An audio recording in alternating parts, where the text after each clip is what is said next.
Rajasthan live news 24 आपके साथ सच के साथ देखते रहिए। नमस्कार, रुख करते हैं खास खबरों की ओर। टोंक जिले के मालपुरा कस्बे में आज संविधान निर्माता बाबा साहेब डॉक्टर भीमराव अंबेडकर की 133वीं जयंती पर शहर में अंबेडकर विचार मंच द्वारा विशाल वाहन रैली का आयोजन किया गया।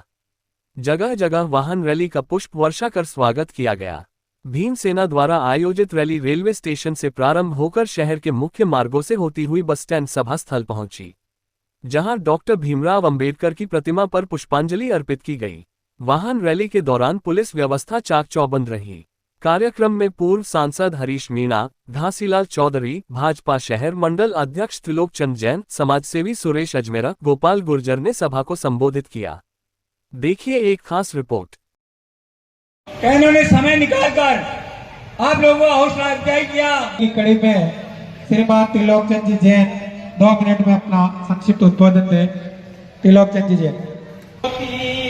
हर टुकड़े को लेकर के बाबा साहब की विचारधारा में ये भी हम कितना जिए ये महत्वपूर्ण नहीं है कि बाबा साहेब अम्बेडकर जी के जो ज्ञान के तार कहाँ जुड़े हुए थे, क्योंकि चोर को नहीं चोर की नानी को मारनी चाहिए, ये कहावत है। तो अपन वो बात करते हैं। डॉक्टर भीमराव अंबेडकर साहब के गुरु महात्मा ज्योतिराव फूले थे, और महात्मा ज्योतिराव जो फूले थे उनके बेचारी गुरु कबीर साहब थे, जो हमेशा पाखंडवाद और मूर्ति पूजा के खिलाफ थे।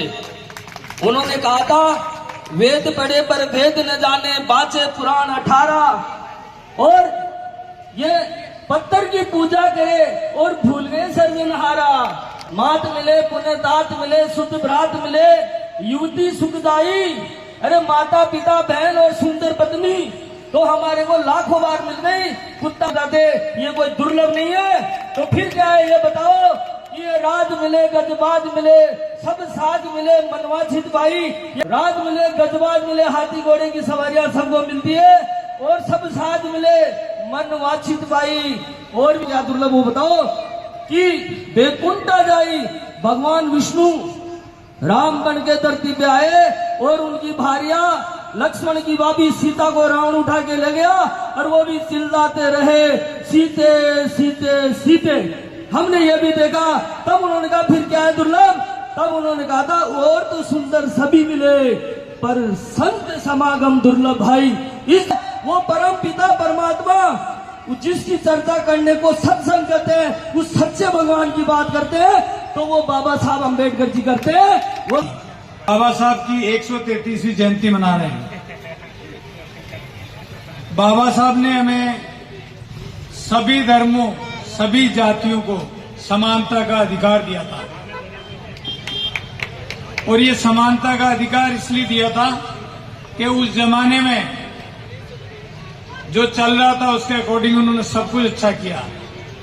मैं ज्यादा लंबी बात नहीं करूंगा कि बाबा साहब ने जो संविधान बनाया है वो संविधान इतना मजबूत है कि आज सभी धर्मों के जातियों के लोग एक साथ रह रहे हैं, कोई अलग नहीं है। 36 कौम के आदमियों के लिए उन्होंने संविधान बनाया था। अब बात हम आज की करते हैं। अब रोज आप लोगों को भी लग रहा है कि संविधान खतरे में पड़ रहा है। कुछ लोग संविधान को खतरे में डालना चाहते हैं। मैं आपको कहना चाहता हूं कि अगर आप मजबूत रहे, एक जगह रहे, तो आपका संविधान कोई नहीं बदल पाएगा। और ये सब आप लोग। मैं आपको धन्यवाद देना चाहूंगा कि अंबेडकर जयंती के उपलक्ष्य में आपने इतना एक शानदार समारोह का आयोजन किया है। बाबा साहब भीमराव अंबेडकर को 2 चीजों के लिए याद किया जाता है।